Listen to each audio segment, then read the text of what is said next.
Hello, friends. Are you observing what is taking place in America at over 40 different universities where students, it is said, are protesting against Israel, the war in Gaza? This morning, amid mounting chaos on America's college campuses, another round of violent clashes between police and pro-Palestinian protesters. At the University of Virginia Saturday, officers in riot gear pushed demonstrators and sprayed them with what officials say is pepper spray. 25 were arrested, according to the university. Across the country, at the University of Southern California Sunday, close to 100 officers cleared a camp USC's president said protesters had rebuilt, adding areas of campus were blocked, people were harassed, and iconic Trojan symbols were defaced. This had to stop. These latest flashpoints following weeks of clashes at roughly 75 campuses nationwide, according to a count by NBC News. Arrests now topping 2,400 as demonstrators demand schools divest from Israel. Tensions rippling into the commencement season. Over the weekend at Northeastern, one ceremony was interrupted as a protester covered in fake blood stormed the stage before being taken away by security. We respect your passion and your opinions. We respect your right to voice them in the appropriate setting. And this morning, Columbia announcing it's canceling its university-wide commencement, saying it will instead focus on individual and school ceremonies on May 15th. Two members of the student government saying it's due to security concerns. This after USC made the same call.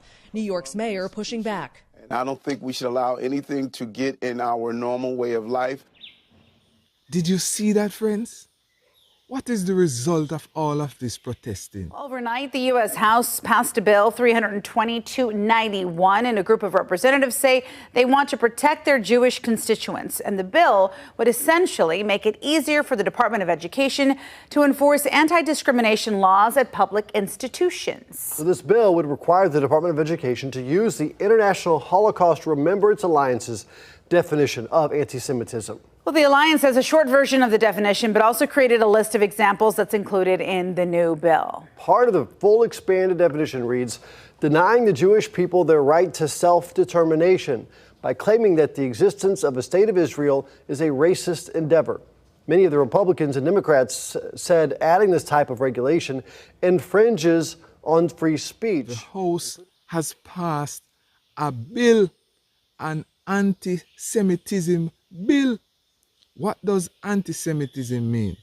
It means hostility toward or discrimination against Jews as a religious, ethnic, or racial group.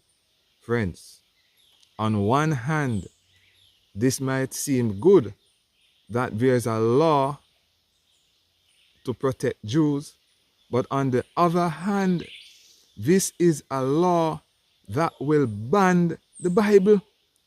Did you remember the recording we did recently? Yes, friends, I'll put the link in this description. Go and watch it.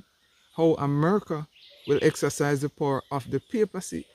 And it was illegal to read the Bible in public and to own a copy. And friends, we are seeing that certain parts of the scriptures are connected to the Jews. And the Bible shows us that they were the ones who killed Jesus. And also it's connected to the 2300 days prophecy in Daniel 8:14. And in AD 34, it shows us that the Jews were the ones who stoned Stephen. This is Acts chapter 7 and 8. So in other words, we are seeing that the House has passed a bill to ban the Bible. So certain parts of the gospel now will be illegal to preach. Are you following me, my friends? Are you ready to die for Jesus? Are you ready to go to prison for Jesus? In Revelation 2 and verse 10, we are told that we should fear none of these things. For the devil, Satan, will cast some of us in prison, and we shall have tribulation, persecution, 10 days, but these 10 days referred to the church of Smyrna. And a day in prophecy represents a year. So the church of Smyrna was persecuted for 10 years by Diocletian and his helper Galerius. And the last part of that scripture tells us, be thou faithful until death, and I will give you a crown of life. Friends, we are seeing Revelation 13 and verse 11 being fulfilled before our very eyes. America has started to speak like a dragon.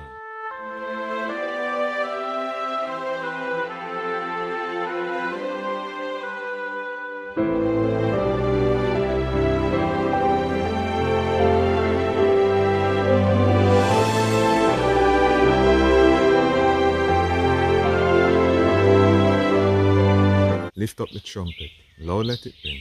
Jesus is coming again.